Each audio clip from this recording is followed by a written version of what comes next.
তখন বিকেল। হাসপাতাল থেকে বেরোতে না বেরোতে আকাশের রং ধীরে ধীরে বদলাতে শুরু করেছে। বিকেলের আলো নরম হয়ে এসেছে। দিনের শেষ প্রান্তে দাঁড়িয়ে আছে সময়।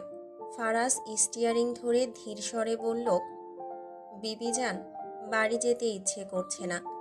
চলো তিনজন মিলে আরও বেশি বেশি একান্ত মুহূর্ত কাটাই। তিনজন?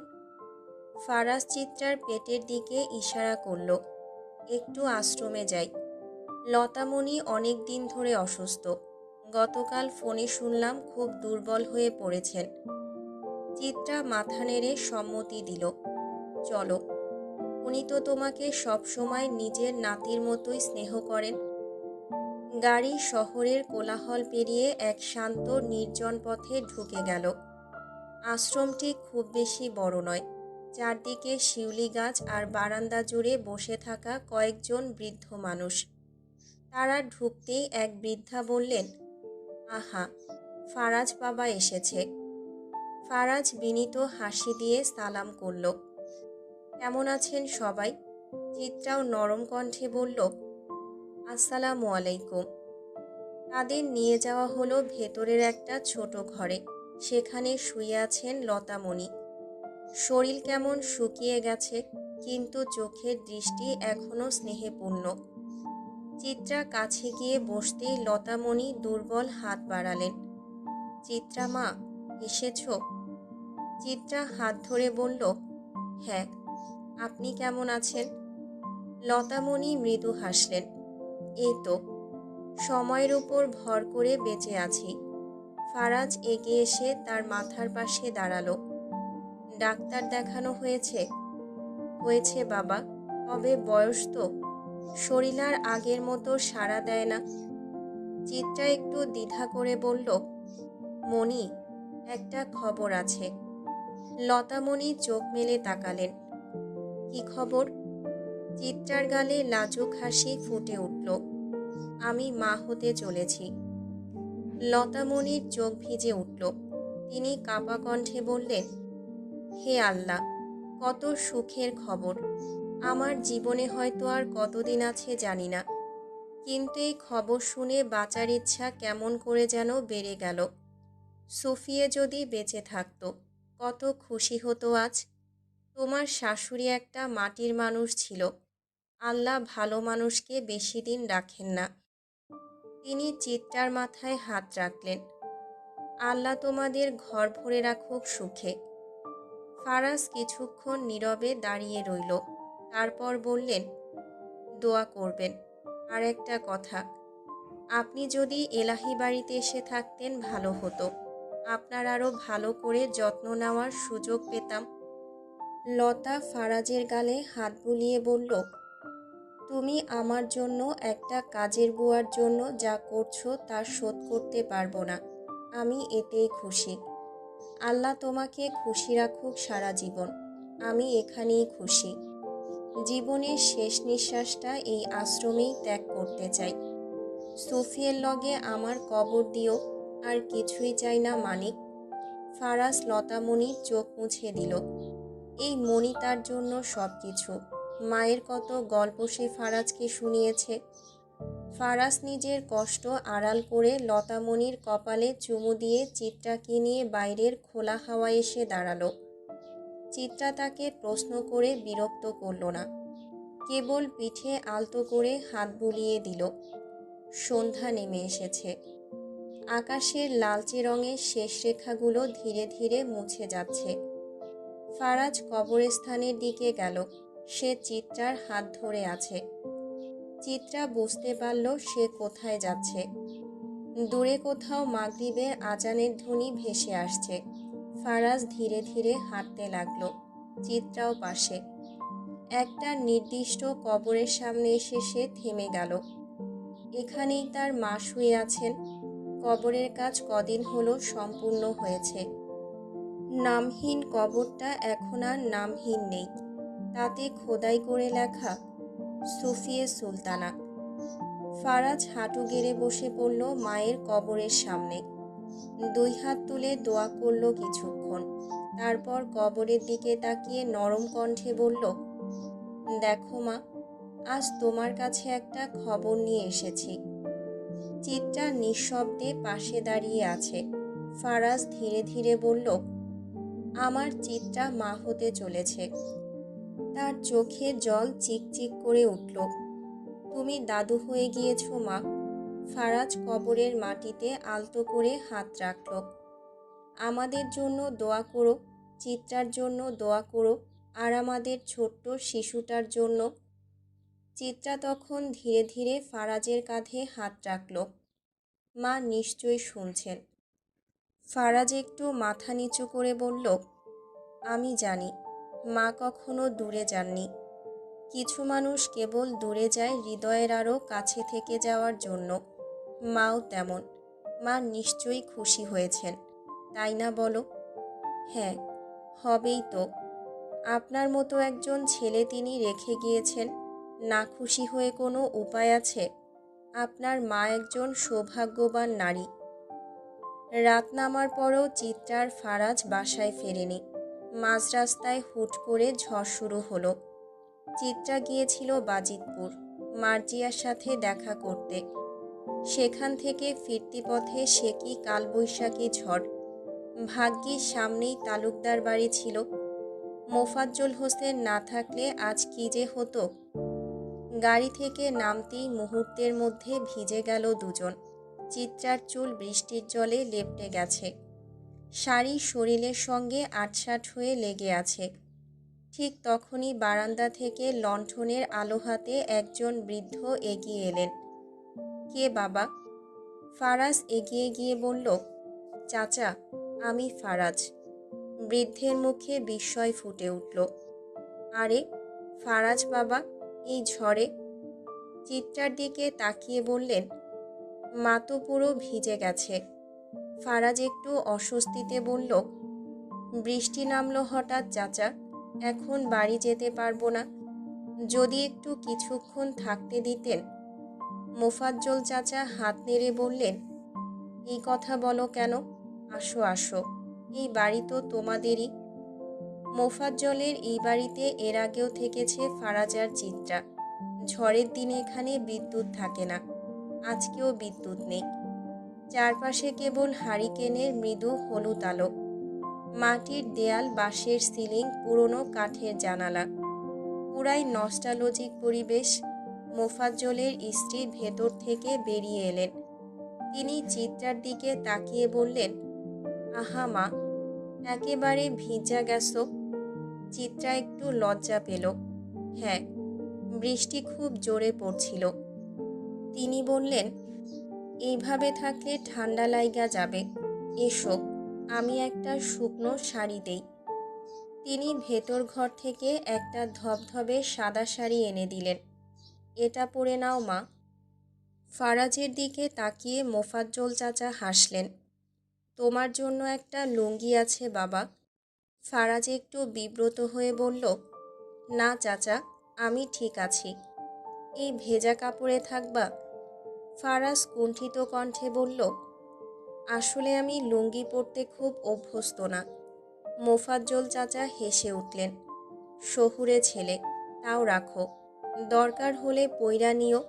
লুঙ্গিতেই তো মজা, সব কাজ সহজে হয়। ফারাজ মোফাজ্জলের দিকে তাকাতেই সে গলা ছেড়ে বললেন, তোমাগো প্যান্টের চেন খোলার মতো ঝামেলা হয় না। বাথরুমে বসতেও আরাম। ফারাজ আর কিছুই বলল না। চিত্রাকে পাশের ঘরে নিয়ে গেলেন মোফাজ্জলের বউ। এই ঘরটাও খুব সাদামাটা। চাচি বললেন, আমরা গ্রাম্য মানুষ মা, ব্লাউজ পরি না, শাড়িটা এমন কইরাই পরি। চিত্রা একটু লজ্জা পেল, কিন্তু পরিস্থিতি তো এমনই। খালা যত্ন করে তাকে শাড়ি পরিয়ে দিলেন, ভেজা চুল মুছে দিলেন। এই তো, এখন ঠিক লাগতাছে। চিত্রা মৃদু হেসে বলল, ধন্যবাদ। খালা চলে গেলে কিছুক্ষণ পর দরজায় কড়া নাড়ল ফারাজ। আমি কি ঢুকতে পারি? হুম। ফারাজ ভেতরে ঢুকেই থমকে গেল। হারিকেনের আলোয় দাঁড়িয়ে আছে চিত্রা, সাদা শাড়িতে, ভেজা চুল কাঁধে ছড়িয়ে। ফারাজ ধীরে বলল, চিত্রা। চিত্রা একটু লজ্জা পেয়ে বলল, কি হলো? ফারাজ মাথা নাড়িয়ে বলল, তোমাকে খুব অন্যরকম লাগছে। চিত্রা হাসল, গ্রাম্য লাগছে, তাই না? না, খুব সুন্দর লাগছে। বাইরে তখনও ঝড় চলছে, আকাশে মেঘের গর্জন, আর তার ফাঁকে ফাঁকে বিদ্যুতের ঝলকানি। টিনের চালায় বৃষ্টির টুপটাপ শব্দ যেন একটানা সুরের মতো বাজছে। সেই শব্দের মাঝেই উঠোনের একপাশে কাঁচা চুলায় আগুন জ্বলছে। আগুনের হলুদ আলো বৃষ্টি ভেজা বাতাসে দুলে দুলে উঠছে। মোফাজ্জলের স্ত্রী আসিয়া বেগম ভিজা কাপড়ে চুলার সামনে বসে হাঁড়িতে কিছু নেড়ে যাচ্ছেন। চিত্রা বারান্দা থেকে এগিয়ে এসে বৃষ্টির ফোঁটা এড়িয়ে চুলার কাছে দাঁড়ালো। কিছুক্ষণ চুপ করে তাকিয়ে থেকে নরম গলায় বলল, চাচি, এত কষ্ট করছেন কেন? আসিয়া বেগম মাথা তুলে তাকালেন। আগুনের আলোয় তার মুখটা আরও কোমল লাগছে। তিনি হালকা হেসে বললেন, অতিথি আইসা বুঝি খালি পেটে থাকব? ফারাজ কইল তুমি নাকি মা হইবা। তোমার জন্য কবুতরের ঝোল করতাছি। কবুতরের বাচ্চা এই সময় খাইলে শরীরে বল হইব। আর বেশি বেশি খাইবা, সব পুষ্টিকর খাওন খাইবা। কথা বলতে বলতে হঠাৎ তার গলা ভারী হয়ে গেল। আল্লাহ তো আমারে মা হওনের তৌফিক দিল না। চোখের কোণ বেয়ে 2 ফোঁটা জল গড়িয়ে পড়ল। বৃষ্টির শব্দের মাঝেও সেই নিঃশব্দ কষ্টটা যেন স্পষ্ট শোনা গেল। চিত্রা একটু এগিয়ে এসে তার কাঁধে হাত রাখল। চাচি, এমন করে বলবেন না। আমরা বুঝি কেউ না, আমাদের বুঝি আপন মনে হয় না। আসিয়া চুপ করে তার দিকে তাকিয়ে থাকলেন। চিত্রা আবার বলল, আপনার যা লাগবে আমাকে বলবেন। আমাকে না বলতে পারলে বজ্রকে পাঠিয়ে বলবেন। আর ফারাজ তো আছেই। আসিয়া বেগম দীর্ঘশ্বাস ফেললেন। তোমরা আসছো এইটাই আমারে অনেক খুশি করছে মা। কিছুক্ষণ নীরবতা রইল, শুধু বৃষ্টির শব্দ আর হাড়ির ফুটফুট শব্দ। হঠাৎ চিত্রা একটু ইতস্তত করে বলল, চাচি, একটা কথা বলি। কও মা। ফারাজের ঠান্ডায় সমস্যা, যদি একটু গরম দুধ। আসিয়া বেগম যেন অপেক্ষাই করছিলেন। আচ্ছা মা, এখনই দিচ্ছি। তিনি উঠে আরেকটা ছোট হাঁড়ি নামাতে লাগলেন। কাজ করতে করতেই হেসে বললেন, ফারাজ কিন্তু খুব ভালো ছেলে, যেই যত্ন নেয় তোমার। আমারে কয়বার আইসা বইলা গেল, চাচি, খাবারে বেশি ঝাল দিয়েন না, চিত্রার আবার সমস্যা হবে না তো। চিত্রা একটু লজ্জা পেল। আসিয়া আবার বললেন, এমন স্বামী কয়জন পায় মা? স্বামীরে চোট দিও না কইলাম। চিত্রা মৃদু হেসে বলল, চাচি, আমি আবার কবে চোট দিলাম? আসিয়া মাটির খুন্তি দিয়ে হাঁড়ি নেড়ে বললেন, পুরুষ মানুষ তো, বাইরে শক্ত ভেতরে নরম। স্বামী কিছু চাইলে না কইরো না কোনোদিন। ঝগড়া লড়াই তো সব সংসারেই হয়। তোমার চাচা আর আমি কত ঝগড়া করছি, কিন্তু রাইতে আবার এক বালিশেই ঘুমাইতাম। তিনি হেসে উঠলেন। মুরব্বীরা কয়, এক বালিশে ঘুমাইলে নাকি মহব্বত বাড়ে। চিত্রা মাটির দিকে তাকিয়ে হেসে ফেলল। আসিয়া আবার একটু গম্ভীর হয়ে বললেন, আরেকটা কথা কই। শরীর যতই খারাপ থাক না কেন, স্বামীর হক আদায় করবা। স্বামী মানুষ রাগ করলে খোদাও নারাজ হয়। বৃষ্টির শব্দ তখন আরও জোরে নামছে। চিত্রা কিছুক্ষণ চুপ করে দাঁড়িয়ে রইল। তারপর ধীরে ধীরে বলল, আপনি খুব সুন্দর কথা বলেন চাচি। আসিয়া মৃদু হেসে বললেন, সুন্দর না মা, এইটা সংসার করার বিদ্যা। চুলার আগুন তখন টুকটুক করে জ্বলছে।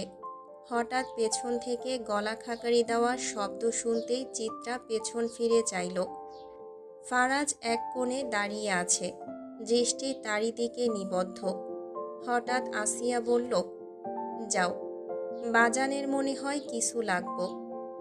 চিত্রা ফারাজের দিকে তাকাতেই ফারাজ একটা চোখ মারল তাকে। তা দেখে চিত্রা মুহূর্তেই উনুনের দিকে তাকিয়ে বলল, রুমে যান, পরে আসছি। হঠাৎ ফারাজ ঢং করে বলল, এই যে মুরব্বি মানুষ এত বিদ্যা দিল, কিছু তো মানো, নইলে ফজিলত কেমন করে হবে? উফ, আজকালকার বউগুলাও না, স্বামীর হক পালন তো দূরে থাক, স্বামীকে খালি চোখ রাঙিয়ে তাড়িয়ে দেয়। এদের নিয়ে আর পারি না বাপু।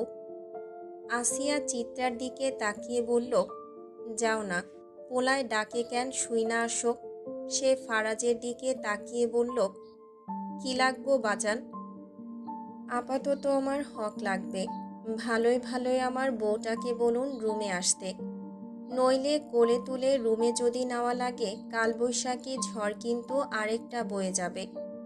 চিত্রা নিচের দিকে তাকিয়ে বলল, আস্তাক ফিরুল্লাহ, এই লোকের মুখ আর শুধরাবে না।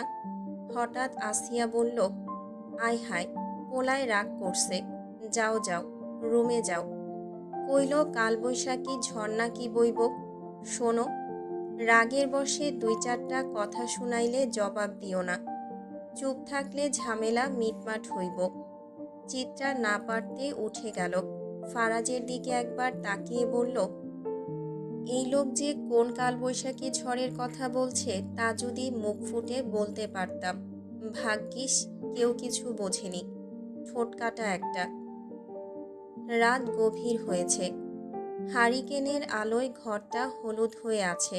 চিত্রা হাতে এক গ্লাস গরম দুধ নিয়ে ফারাজের কাছে এলো। এই নিন। ফারাজ অবাক হয়ে বলল, এটা কি? গরম দুধ, চাচি বানিয়ে দিয়েছেন। ফারাজ একটু হেসে বলল, তুমি বলেছ নিশ্চয়ই। চিত্রা চুপ করে রইল। ফারাজ দুধটা ধীরে ধীরে খেলো, তারপর জানালার পাশে গিয়ে বসল। বাইরে অন্ধকার রাত, বৃষ্টি পড়ছে টুপটাপ। চিত্রা এসে তার পাশে বসল। দুজন কিছুক্ষণ চুপ করে বৃষ্টি দেখল। তারপর ফারাজ বলল, পুরনো দিনের প্রেম সত্যিই কত চমৎকার, তাই না বলো? আগে বিষয়টা ভালো না লাগলেও ইদানিং বড্ড ভালো লাগে। চিত্রা মৃদু হাসল। আপনি যদি 90 দশকের প্রেমিক হয়ে জন্মাতেন, ফারাজ তার দিকে তাকালো, তাহলে তোমাকে চিঠি লিখতাম। কি লিখতেন? ফারাজ ধীরে বলল, লিখতাম, চিত্রা, তুমি বৃষ্টির মতো, তোমাকে ছুলেই আমার অভিমানের পৃথিবী ভিজে যায়। চিত্রা হেসে মাথা নিচু করল। খুব কবি হয়ে গেছেন। ফারাজ জানালার বাইরে তাকিয়ে বলল, না, শুধু প্রেমে পড়েছি। প্রেমে পড়েছেন? চিত্রা মৃদু স্বরে বলল। ফারাজ ধীরে মাথা নেড়ে বলল, হ্যাঁ, এমন এক মানুষের প্রেমে পড়েছি যে নিজেই বুঝতে চায় না তাকে কতটা ভালোবাসা যায়। চিত্রা জানালার বাইরে তাকালো। আপনি কথাগুলো খুব সুন্দর বলেন। কথা সুন্দর না, বরং তুমি সুন্দর বলেই আমার কথাগুলো তোমার এত সুন্দর লাগছে। চিত্রা চুপ করে রইল কিছুক্ষণ।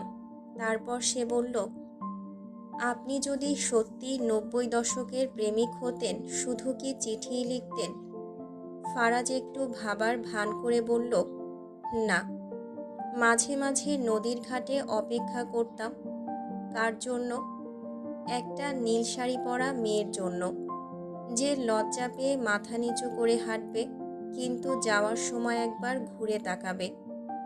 চিত্রা মৃদু হেসে বলল, আপনি নিশ্চিত সে তাকাতো?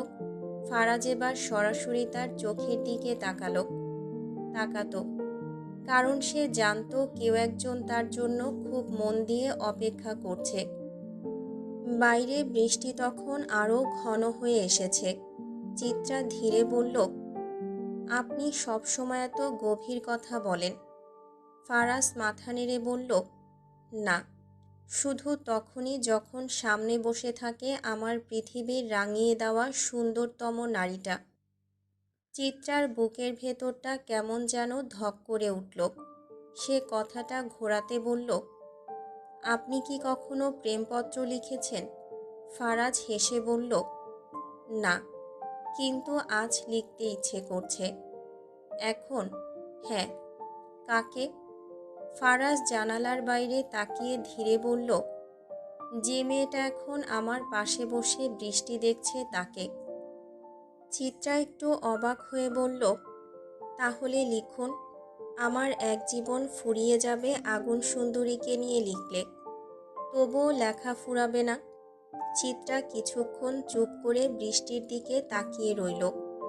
তারপর হঠাৎ বলল, আপনি কি কবিতা পড়েন? ফারাজ একটু হেসে বলল, আগে তেমন পড়তাম না, কিছুদিন ধরে পড়ছি। কার কবিতা? ফারাজ জানালার বাইরে তাকিয়ে ধীরে বলল, জীবনানন্দ দাশ।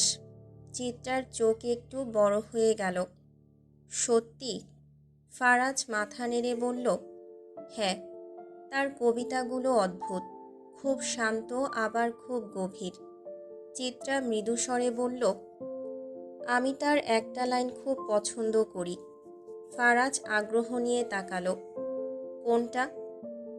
চিত্রা ধীরে ধীরে বলল, আবার আসিব ফিরে ধানসিঁড়িটির তীরে, এই বাংলায়। তার কবিতায় আবার অদ্ভুত সুন্দর প্রেমও আছে। ফারাজ পুনরায় বলল, তুমি কি বনলতা সেন পড়েছ? চিত্রা হেসে বলল, কে না পড়েছে। আচ্ছা, আপনার জীবনে যদি কেউ বনলতা সেন হয়ে আসে, অনেক পথ হাঁটার পরে যদি কোনো এক সন্ধ্যায় কেউ এসে বলে, এখানে একটু বসো, আমার জীবনের বনলতা হয়ে তো তুমি সেই কবে এসেছ। সন্ধ্যার অপেক্ষা তাই এখন আর আমি করি না। অপেক্ষা করছি জীবনের অন্তিম সময়ের, শেষটা শুরুর মতোই শেষ হোক, তাই চাই। চিত্রা এখনো মাথা নিচু করে বসে আছে। ফারাজ আস্তে বলল, চিত্রা। চিত্রা তাকালো না। তুমি কি আমার কথায় অস্বস্তি পেয়েছ? চিত্রা ধীরে মাথা নাড়ল। না, অস্বস্তি না। তাহলে? চিত্রা একটু লজ্জা পেয়ে বলল, এত সুন্দর কথা কেউ কোনোদিন বলেনি। ফারাজ কিছুক্ষণ চুপ করে তার দিকে তাকিয়ে রইল। তারপর খুব নরম স্বরে বলল, সুন্দর মানুষকে সুন্দর কথাই বলতে হয়। চিত্রার হাতটা জানালার পাশে রাখা ছিল। ফারাজ ধীরে তার হাতের দিকে তাকালো। কিছুক্ষণ চেয়ে থেকে শেষ পর্যন্ত খুব আস্তে তার হাতটা ধরল। চিত্রা চমকে তাকালো, কিন্তু হাত সরিয়ে নিল না। তার কণ্ঠ কাঁপল একটু। ফারাজ। ফারাজ ধীরে বলল, ভয় পেও না। চিত্রা ফিসফিস করে বলল, আমি ভয় পাইনি। ফারাজের আঙুলগুলো খুব নরমভাবে তার হাতটা ধরে আছে। বাইরে দূরে কোথাও ব্যাঙ ডাকার শব্দ। ফারাজ ধীরে বলল, জানো চিত্রা, মানুষ মাঝে মাঝে এমন একটা মুহূর্তে এসে দাঁড়ায় যখন কিছু বলার দরকার হয় না। চিত্রা তার দিকে তাকালো। শুধু মনে হয় এই মানুষটার পাশে থাকাটাই যথেষ্ট। ফারাজ একটু এগিয়ে গেল।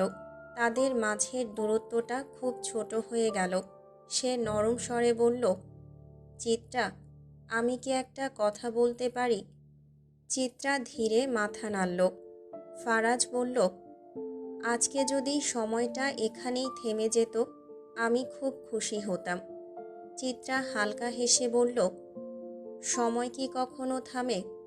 ফারাজ বলল, থামে না, কিন্তু কিছু মুহূর্ত থাকে যেগুলো মানুষ সারা জীবন মনে রাখে। চিত্রা এবার ধীরে বলল, এই মুহূর্তটার মতো? ফারাজ উত্তর দিল না, শুধু খুব আস্তে তার হাতটা একটু কাছে টেনে নিল। চিত্রা এখন একেবারে তার পাশে। দুজনের নিঃশ্বাসের শব্দ যেন শোনা যাচ্ছে। ফারাজ খুব আস্তে বলল, চিত্রা, আমি কি? কথাটা শেষ করল না। চিত্রা ধীরে তাকালো তার চোখে। তারপর খুব নরম স্বরে বলল, সব কথা বলতেই হবে? ফারাজের ঠোঁটে মৃদু হাসি ফুটে উঠল। সে হারিকেনের আবছা আলোয় চিত্রার উজ্জ্বল মুখখানি আরও একবার দেখল। চিত্রাকে মাথা রেখে শুতে বলল তার উরুর উপর। চিত্রা শুতেই সে তার চুলে হাত বুলিয়ে দিতে দিতে বলল, আজ তুমি অনেক প্রশ্ন করলে, এবার আমি একটা করি। করুন। তোমার কাছে আমাকে হারিয়ে ফেলা মানে কি? চিত্রা এবার ফারাজের চোখে চোখ রাখল। হাত এগিয়ে নিয়ে তাতে চুমু খেয়ে বলল, আপনাকে হারিয়ে ফেলা মানে এই হৃদয়ের যুদ্ধের ঘোষণা। মৃত্যু ছাড়া এই যুদ্ধের আর কোনো সমঝোতা নেই।